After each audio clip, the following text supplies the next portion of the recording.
দেখেন আমার সবগুলো চিংড়ি মাছ এই জায়গায় আছে, চিংড়ি মানে লবস্টার বা ক্রেফিশ গুলো এই জায়গায় আছে। আলহামদুলিল্লাহ মোট 4 পিস ক্রেফিশ আছে আমার এই ট্যাঙ্কে। আগে আপনারা তো সবাই জানেন যে ক্রেফিশ গুলো ছিল এবং মিসগাপির সাথে আমার ক্রেফিশ গুলো ছিল। তো এই মিসগাপির ট্যাঙ্কটাকে আমি সেপারেট করে ফেলবো। এই যে এইটার মতন আমি দুইটা পার্টিশন দিয়ে দেবো, তো এই কারণে এটা খালি করা হইতেছে। আর এটার মধ্যে হচ্ছে আমার মিসগাপি আছে, তারপর হচ্ছে প্লাটে আছে, তারপর হচ্ছে ক্রেফিশ আছে। এই যে এইগুলো সবগুলো আছে। ক্রেফিশের আপডেটটা যদি একটু দেখাই, এইগুলো আমার আগে যে ব্রুডগুলো ছিল ব্রুডগুলো সম্পূর্ণ সবগুলো ব্রুডই মারা গেছে। আর একবার ব্রিড করেছিলাম, ওই একবার ব্রিড থেকে এই পর্যন্ত এখন 4টা বাচ্চাই টিকে আছে, আর কোনো বাচ্চা হতো না, এই 4টা বাচ্চাই টিকছে। যাক আলহামদুলিল্লাহ, এখন এই 4 পিস মাছই আমার আপাতত ক্রেফিশ আছে। তো এগুলোর মধ্যে মেল ফিমেল হয়তো 2টা মেল 2টা ফিমেলই আছে। এই যে এই পাশে যেটা দেখা যাচ্ছে এটা মেল, এইটা মেল আর এইটা মেল, আর ওই যে নিচের 2টা আছে ওই 2টা ফিমেল। তো যাই হোক, এখানে এইগুলো আছে, এখন এইগুলোর আপাতত নিয়ে আমি এইটার মধ্যে দিব, এবং তার সাথে সাথে এটার মধ্যে যত মাছগুলো আছে সবগুলো মাছ এটার মধ্যে দিব, এবং পুরা পাশটা ভালোভাবে ক্লিন করে এটার মধ্যে আমি এইরকম ভাবে সেপারেট করে 2টা দিয়ে দিব। তার পরবর্তীতে এটার মধ্যে আমি গাপ্পি ফেলবো। তো একটু বেড়া হয়ে যেতেছে ব্যাপার না, এখন কাজটা করতে হবে, এটা হইতেছে কথা। এখন মাছগুলো বিসমিল্লাহ করে এটাতে ছেড়ে দেই, আল্লাহ ভরসা, দেখি কি হয়। যদিও আমার মনে হইতেছে এই ক্রেফিশগুলো কিছুদিনের মধ্যে ডিম দিব। আমি জানি না, একটার মেবি হয়তো একটাতে ডিম ছিল, আমি যদি একটু আপনাদেরকে ধরে দেখাই, একটার মধ্যে ডিম ছিল, হয়তো আমাদের বাড়াবাড়ির কারণে ডিমগুলো হয়তো পড়ে গেছে। এই যে এটাতে একটু দেখাই, যে দেখেন লাল লাল, এই যে লাল লাল, হ্যাঁ এগুলো হচ্ছে ক্রেফিশের মেবি ডিম ছিল আর কি। তো যাই হোক, এই ব্রিডটা যদি লসও হয়, এর পরবর্তীতে ইনশাল্লাহ এটা ব্রিড করবে। তো এগুলো ছেড়ে দিই, বিসমিল্লাহ, এখানে ছেড়ে দিচ্ছি। তারপরে এটার মধ্যে 2টা আছে, এই 2টারও আপাতত এই ট্যাঙ্কে ছেড়া দেই। তারপরে আমার এই বালতির মধ্যে আরও 2টা আছে, একটু ধরি, কামড় না দিলি হয় ভাই, আমি এগুলো ভয় পাই, এগুলো যেভাবে কামড় দেয় বাইরে ভাই, কামড় দেয় ভাই, আমি ছেড়া দিই। যাও, বিসমিল্লাহ বিসমিল্লাহ, এই তো চলে গেছে। তো যাই হোক, আরেকটা আছে, লাইটটা দিয়ে ধরে দে, সাবধানে সাবধানে। এগুলো তো সেন্সিটিভ মাছ, দ্বিতীয়ত সেগুলো কামড় দেয়। সবচেয়ে বড় বিষয় হচ্ছে এটা একটা ফিমেল, এটা একটা আমার ফিমেল ক্রেফিশ। দেখ আলহামদুলিল্লাহ সবগুলো মাছ অনেক সুন্দর আছে, অনেক ভালো আছে, এবং এই মাছগুলোরে এখন ব্রিড করাতে ভালো হয়। সবচেয়ে ভালো হয়তো আমি একুরিয়ামে ব্রিড করাতে পারতাম, কিন্তু আমার একুরিয়াম নাই, এই কারণে একুরিয়ামে ব্রিড করাতে পারতেছি না। তো যাই হোক, এই ট্যাঙ্কি দিয়ে দিচ্ছি। এখন কাজ হচ্ছে এটার মধ্যে যতগুলো মাছ আছে সবগুলো মাছ ধরে এই ট্যাঙ্কে সেপারেট করা। আলহামদুলিল্লাহ আমার এই পাশে পার্টিশন দেওয়া কমপ্লিট, মানে হচ্ছে সেপারেট করে দিছি। এইটা একটা লম্বা একটা ট্যাঙ্ক ছিল, আপনারা দেখতে পাচ্ছেন একদম সেম এরকম একটা লম্বা ট্যাঙ্ক ছিল।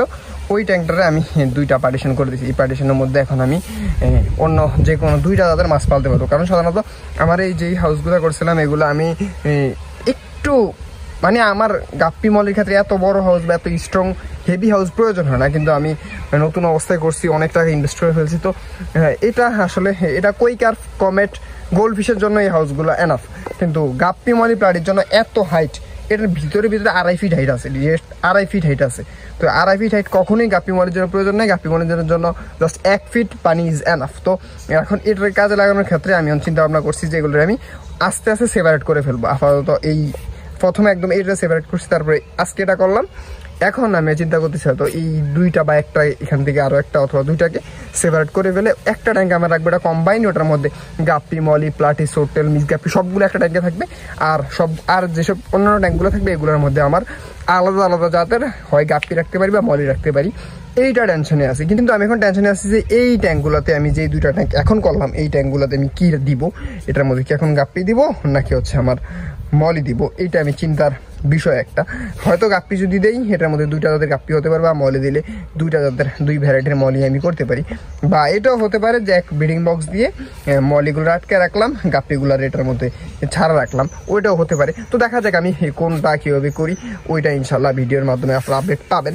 তো আর এটা একটু দেখা যাচ্ছে এইভাবে, এটা হচ্ছে আমার ওভারফ্লোর পাইপটা রাখছি, যদিও একটু ইচ্ছাকৃত নিচে না রাখছি যাতে করে পানিটা একটু কম থাকে, কারণ গাপ্পি মলের জন্য বেশি পানি হলে এগুলো ভালো সুইমিং করতে পারে না, গাপ্পি মলের জন্য একটু কম দরকার পানি আর কি। তো এভাবে এটা দিচ্ছি, এটা দিয়ে হচ্ছে ওভারফ্লো, আর ওই জায়গায় হচ্ছে উপরেটা ওভারফ্লো, নিচের একটা আউটলেট। তো এই 2টা জায়গায় দেওয়া হয়েছে, আর এটাতে কোনো আউটলেট নাই, যদি আউটলেট লাগবে না সমস্যা নেই, আমি সাইফোন করে নিচের পানিগুলো ফেলাই দিতে পারবো, এটা হচ্ছে কথা। আর আমি আপনাদেরকে একটা কথা বলি, যারা গাপ্পি মলি প্লাটি পালতে চাচ্ছেন তারা এইরকম হাউস কখনই করবে না, এত হাইট এবং এত হেভি 5 ইঞ্চি 5 ইঞ্চিটা 6 ইঞ্চি ঢালাই, 6 ইঞ্চি করে আপনারা কখনই করবেন না, আপনারা এরকম 3 ইঞ্চি গাঁথনি দিয়ে আপনারা করতে পারেন, তো সেটা আপনাদের জন্য সবচেয়ে বেটার হবে। কখনোই এরকমভাবে আমার মতো এইরকম বড়োভাবে করবেন না, আপনারা চেষ্টা করবেন যে এইভাবে, এই যে ট্যাঙ্কগুলো আছে এইভাবেই করার জন্য। এইরকম জাস্ট 3টা ইট দিয়ে 3 ইঞ্চি গাঁথনি দিয়ে সুন্দর করে গাপ্পি মলি প্লাটি এরকম অনায়াসে অটোমেটিকগুলো পালতে পারবেন। আপনারা যদি এরকমভাবে করেন তাহলে আপনাদের অনেক টাকা ইনভেস্ট হয়ে যাবে, তো রেজাল্টটা এরকম পাবেন না। তো আপনারা ওইভাবেই করতে পারেন, যেভাবে আমি এই বাসটা করছি। এই বাসটা যদি একটু এলোমেলো হয়ে আছে, ইনশাল্লাহ এই বাসটা আবার গুছিয়ে ওই আপডেটটা আপনাদেরকে দেওয়া হবে।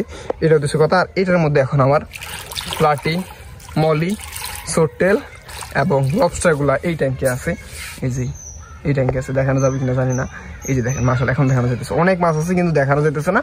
আর এই ট্যাঙ্কটার নিচে কিন্তু অনেক ময়লা হয়ে আছে, আমি কিছুদিনের মধ্যে এটা নিচে পুরোটা সাইফন করে দিব, যাতে করে মাছগুলা অনেক সুন্দর থাকে, হ্যাপি থাকে। অনেকদিন হয়েছে এই ট্যাঙ্কটাকে আমার এমনিতেও পরিষ্কার করা হয় নাই, তো ইনশাল্লাহ অতি দ্রুত এই ট্যাঙ্কটাকে আমি নিচে বটমটাকে ক্লিন করে দেবো। আজকে আমি আমার এই পাশটা একটু দেখাই। এই পাশটা দেখেন যে মাশাআল্লাহ কিরকম লাগতেছে, যদিও এখন খুবই কম, যখন হচ্ছে আরো ফুলগুলো ফুটা শুরু করে তখন দেখবেন যে মাশাআল্লাহ কিরকম লাগতেছে। আমি জাস্ট একটা সাইড আপনাদের দেখাই, কাছে এই পাশটা একটু দেখেন, এই পাশটা দেখেন পুর্তুলিকা ফুইটা মাশাআল্লাহ কিরকম লাগতেছে। আমি যদি আপনাদেরকে একটু দেখাই, দেখেন মাশাআল্লাহ, দেখেন সব ফুল, মাশাআল্লাহ দেখেন কি সুন্দর লাগতেছে। দেখছেন এই যে এই পাশটা কিরকম ভাবে পুত্তলিকা হয়ে গেছে, একদম পুত্তলিকা হয়ে মাশাআল্লাহ পুরা ওটা হয়ে গেছে। ঠিক এই পাশটা যে এই পাশে যেরকম আছে এর থেকে অনেক ভালো রকম হবে যখন আমার এই বোতল সবগুলাতে আমার এই সবগুলা বোতলে যখন আমার পুত্তলিকা গাছগুলো হয়ে যাবে। এই দেখেন এই পাশ থেকে একদম এই জায়গা থেকে এই যে এটা সবটা পুত্তলিকা লাগানো, গেটের উপর দিয়ে একটা সৃষ্টি করছি আর কি, যেখান দিয়ে পুত্তলিকা গাছগুলো নিচে থাকবে, ফুলগুলো ফুটলে অনেক সুন্দর লাগবে। তারপরে এই পাশটা দিয়ে সবচেয়ে আকর্ষণীয় হবে এই পাশটা ইনশাল্লাহ। একদম ওই দেখেন ওই পাশ থেকে একদম এই পাশ পুরো সম্পূর্ণতে আমি পুত্তলিকা লাগানোর চেষ্টা করছি। দেখেন মাশাআল্লাহ কি সুন্দর লাগতেছে। তো এই ভিউ ইনশাল্লাহ জাস্ট কিছুদিন পরে আর আমি আপনাদেরকে দেখাই। আরেকটা ফুল ফুটছে যেটা হচ্ছে রেইন লিলি, মাশাআল্লাহ দেখেন কি সুন্দর লাগতেছে, জোস জোস জোস। তারপরে এই যে এই ভিউটা আমি আপনাদেরকে একটু দেখাই, দেখেন মাশাআল্লাহ কি সুন্দর লাগতেছে। এখনো যদি সুন্দর লাগতেছে না, সুন্দর লাগবে কিছুদিন পরে যখন সবগুলা গাছে ফুল ফুটবে, তখন তো সুন্দর লাগবে। আর এই পাশ থেকে হয়তো দেখানো যাইতেছে, ওই পাশটা ফুলগুলো এই পাশ থেকে হয়তো দেখানো যাবে। দেখেন মাশাআল্লাহ জোস। আরো আছে, আমি এই পাশটা দিয়েও ফুল লাগানোর চেষ্টা করছি, যদিও এই পাশ দিয়ে একটু আপডেট, এই পাশ দিয়ে আমি আমার টব ইউজ করছি, এই কারণে এই পাশটা আরেকটু সুন্দর লাগবে। কিন্তু ওই পাশটা কোনো দিক দিয়ে সুন্দর কম লাগবে না, কিন্তু এই পাশটা দেখেন জাস্ট একটু সিনেমেটিক ভাবে আপনারা দেখার চেষ্টা করেন কিরকম লাগতেছে। ফার্মটাকে আমি দিন পরিবর্তন করার চেষ্টা করতেছি। এই পরিবর্তনের কারণে যে ফুল গাছগুলো আনছিলাম মাশাআল্লাহ সবগুলা গাছই আলহামদুলিল্লাহ ফুল দেওয়া শুরু করছে। যদি আমার ফার্মে ফুল গাছ খুবই কম, আমার জবা গাছ আছে, জবা গাছ 4-5টা ভ্যারাইটি আছে, পুত্তলিকা আছে, তারপর হচ্ছে কাঠগোলাপ আছে, মানে ফুল গাছের ভ্যারাইটিটা একটু কম, কিন্তু পাতা ভাড়ার ভ্যারাইটি একটু বেশি। যাই হোক, যেসব ফুল গাছগুলো আছে ওইগুলো থেকে আলহামদুলিল্লাহ ফুল ফুটা শুরু করছে। এই দেখেন অপরাজিতা, যদি অপরাজিতা প্রায় ভিডিওতে আমি দেখাইছি, কিন্তু অপরাজিতাগুলো দেখাই আসলে ভালো লাগে। দেখেন কি সুন্দর লাগতেছে মাশাআল্লাহ, দেখতে পাচ্ছেন কি জোস। এইটাতে একটু ফুল বেশি ফুটে সবসময় আমার এই গাছটা। আর অপরাজিতা গাছের এই দেখেন অলরেডি কি বলে, আমার এই পাশটা দেখাই, যদি অলরেডি রোদ আসতেছে। এই পাশ দিচ্ছে আমি কিছু একটা স্পাইডারের একটা ঝাঁক দেওয়ার চেষ্টা করছিলাম। এই দেখেন এই পাশে একটা স্পাইডার দিয়া একটা ঝাঁক দেওয়ার চেষ্টা করছিলাম। এই পাশে যখন স্পাইডারগুলো আরো বড় হয়ে যাবে তখন আরো সুন্দর লাগবে, এটা হইতেছে বিষয়। তার উপর আমি আরো কিছু টুকিটাকি কাজ করছি। গাছগুলো যদি দেখাই, আমি ইজি উপর দিয়ে কিছু টব বসাই দিচ্ছি, যেসব গাছগুলা এগুলো হচ্ছে পাতাবাহার গাছ, এগুলো হচ্ছে এক মানি প্লান্ট জাতীয়। তো ওইগুলা থেকে যখন বড় হবে সবগুলো নিচে পরে তখন আসলে অনেক সুন্দর লাগবে।